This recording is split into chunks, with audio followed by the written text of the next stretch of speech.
Kennedy's assassination shocked Lyndon B. Johnson. Johnson always wanted the presidency. He just never thought he'd get it. And so now he's got it, and what's he going to do with it? Well, we find out in his first State of the Union address, he gives it just a few weeks after Kennedy's shot.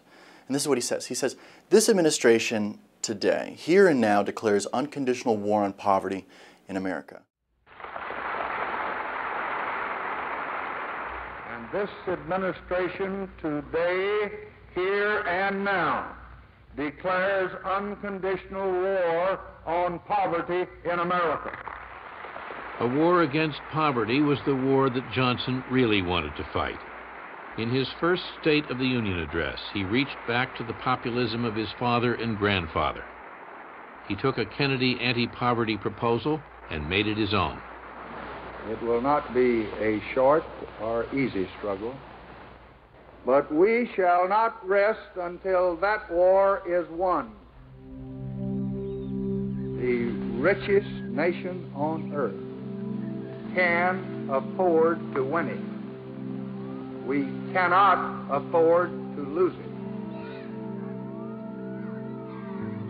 When Lyndon Johnson became president, 35 million Americans were living below the poverty line in the most affluent country in the world.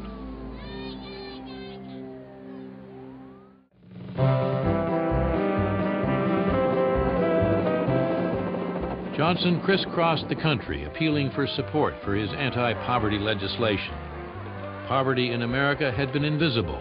Johnson put it on the front pages. Our first objective is to free 30 million Americans from the prison of poverty.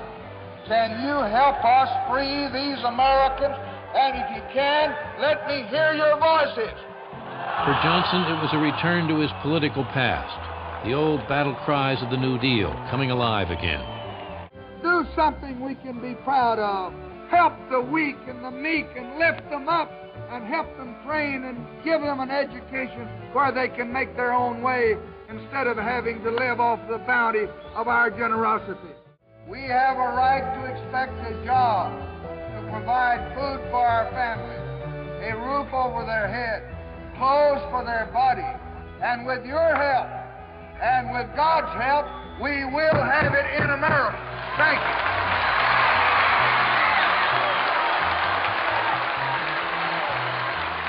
Johnson would make war on poverty, and there would be no casualties. Everyone would be a winner, even big business. The war on poverty was just part of Johnson's program for the country. Few anticipated that this coarse and abrasive Texan would propose a series of laws to enrich daily life for all Americans. He called his vision the Great Society. The Great Society is a place where every child can find knowledge to enrich his mind and to enlarge his talents. It is a place where leisure is a welcome chance to build and reflect, not a feared cause of boredom and restlessness. It is a place where the city of man serves not only the needs of the body and the demands of commerce, but the desire for beauty and the hunger for community.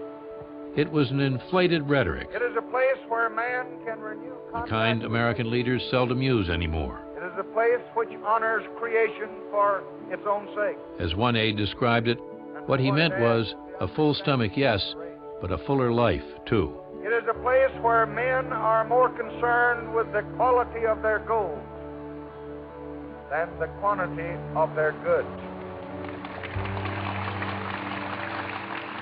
His aspirations were enormous.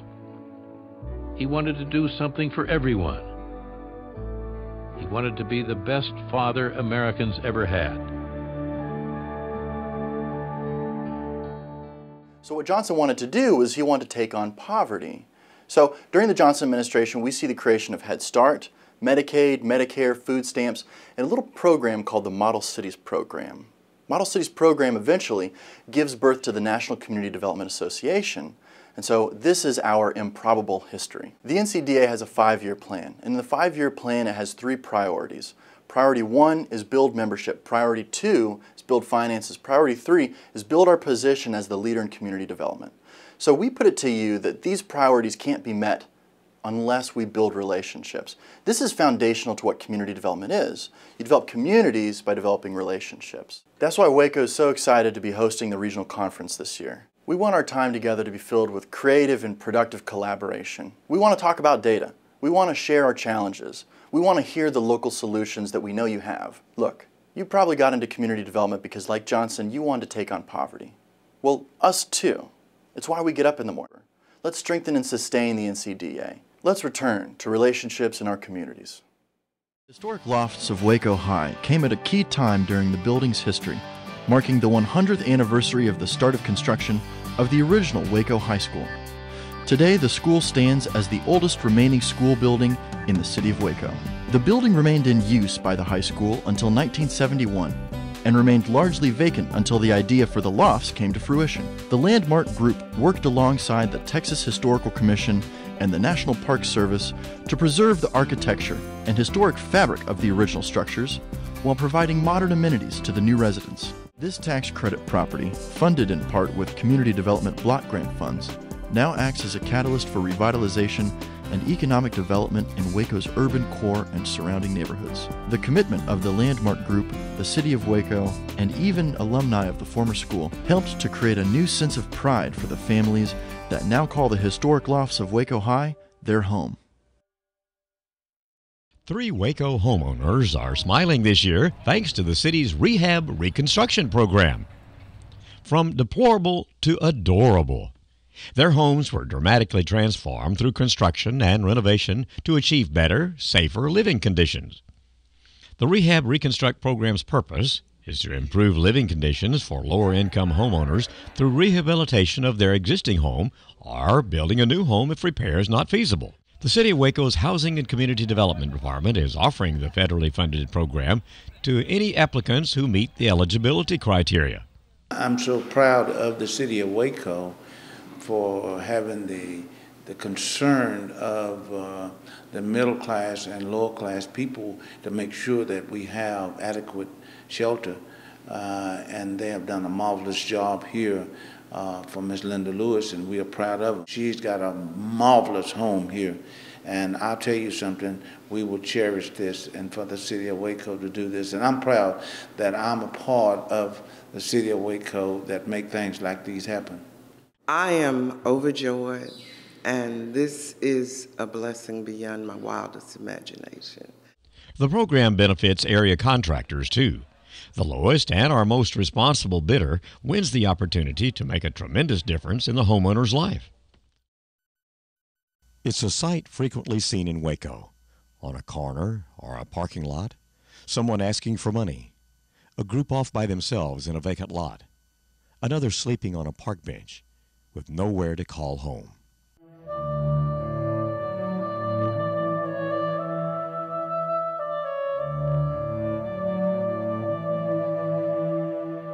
Homelessness can be classified into a couple of categories. Situational or temporary homelessness is caused by losing a job, an illness or serious injury, or perhaps a divorce. These individuals can often recover if intervention is quick. Episodic homeless stand the biggest chance for becoming chronically homeless without treatment. This group is young relative to the chronically homeless group. Chronic homelessness is often associated with substance abuse and/or a serious mental or physical illness. While those classified as chronically homeless represent only 15% of the homeless population, they utilize half of the resources designated to address all homelessness in our community. Each year, the cost to our community for each chronically homeless individual is estimated at $39,000. Because of direct costs to our public systems for hospitals, law enforcement, jails, fire department, and prisons, the total cost of homelessness to our community is estimated at more than $7.6 million. We have found through a housing study done by students at Baylor University that to take care of our chronic homeless who are roaming the streets and going through shelters, the jail systems, emergency rooms, using up our social services. What happens with a chronically homeless person is they'll rotate through our system. Homelessness also raises significant health issues in our community. Infectious diseases are a particular concern. There are two different ways it impacts health. First are the implications for public health, and then second are the access or the lack of access to health care for the homeless population specifically. Chronic homelessness is a complex issue with several misconceptions, such as being lazy or content to live on the streets.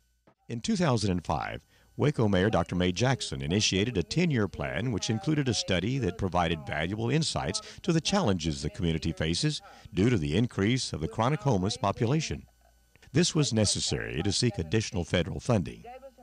Mayor Virginia Dupuy continued to champion this effort during her term as mayor. The City of Waco and several community partners have developed strategies and continue to implement programs aimed at ending chronic homelessness by providing support services, as well as adequate, affordable housing. Thank you for all the gifts you give us. We ask that you forgive us of our sins. In your name I pray, amen. Amen.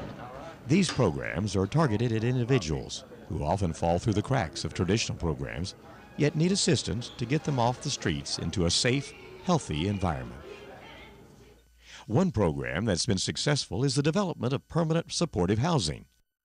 This program offers rental housing, around-the-clock support services such as educational and job training programs, and substance abuse support groups. I believe at least 75% of the homeless people, if given just some place to set up a base camp, okay, someplace stationary. I'm telling you, these streets are very dangerous out here, okay? I've been assaulted about 8 times and battered a couple. It's not safe in these streets because of drugs, number one, and just some sorry people.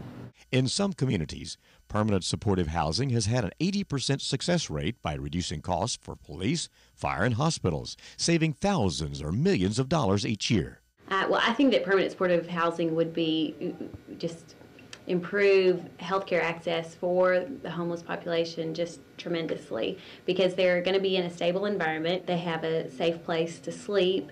They also have a place where they can receive phone calls and mail. So I think that when you're in a stable housing environment, then it stabilizes the rest of your life as well, and it makes it easier for you to receive all kinds of services, and health services in particular. As Waco continues to address chronic homelessness, it'll free up resources to assist those facing situational or episodic homelessness, who only need minimal assistance to restore their lives. It's a catch-22, because I don't have a record, so I'm lucky in that sense. But a lot of guys I know that have felonies or whatever, as soon as they see that, no, you can't stay here. And I'm like, why? To me, I'm just being realistic. Okay, he has a felony. Evidently, he did his time. Aren't you supposed to let the man back in society? But how are you going to do that if you don't let him move into affordable housing? Just because he has a felony. I mean, I don't know what he did. You know, I don't know if that's a criteria. I don't even think they care about what the felony was for. It's just felony. Well, you can't live here. So you can't even move into a place that you might be able to afford, and it might be in the part of town where it keeps you away from making another felony. It's like they're throwing you right back into the fishbowl that you just got out of. Reality is chronic homelessness isn't going to end until our community works together to find solutions for those in great need. Harry Truman said it best, a society will be judged by how it treats its weakest members. There is hope for me. There is recovery for me. And who knows, I might be able to help another vet along the way. Waco's Brook Oaks neighborhood underwent an astonishing 4-day transformation thanks to the efforts of local and national volunteers. The city's Community Development Department teamed up with World Changers, a nationwide volunteer organization, to complete 18 construction projects for Brook Oaks homes. My name is Sandy Smith. I live at 1800 North 15th Street, Waco, Texas. I'm so happy to be a part of this particular program this year with guests through Waco CDC and City of Waco Housing and Community Development, and World Changers organization that's doing the labor for this particular project. It's my understanding they're doing about 18 to 20 projects in the Brook Oaks Neighborhood Association area, and that's always a great thing for a very needed area of the city. So I'm just always very thankful, appreciative of all of the hard work that the City of Waco Housing and Development does for the entire City of Waco. The City of Waco and Grande Communications paid for materials, and the Community Development Team coordinated the projects, joining World Changers in providing free labor. The World Changers Waco event brought close to 300 volunteers together from July the 12th through the 16th to replace 12 roofs, paint 4 houses, and build 2 wheelchair ramps in the Brook Oaks neighborhood. My name is Jay Velasquez, and I'm from Fort Worth, Texas. And I came here to come help out Waco and serve for the Lord, and just try to help people and the community and everybody. Officials are working towards a long-term partnership with World Changers and want the event to return each summer to a different Waco neighborhood. We do appreciate you coming, and the work you're fixing to do on the next 3 days, and the city has furnished all the materials, City of Waco has furnished the materials. You guys are going to furnish the labor to do these re-roofs, to do these ramps for the elderly, and some painting and other things. So it's the beginning of a beautiful partnership and a more beautiful Waco.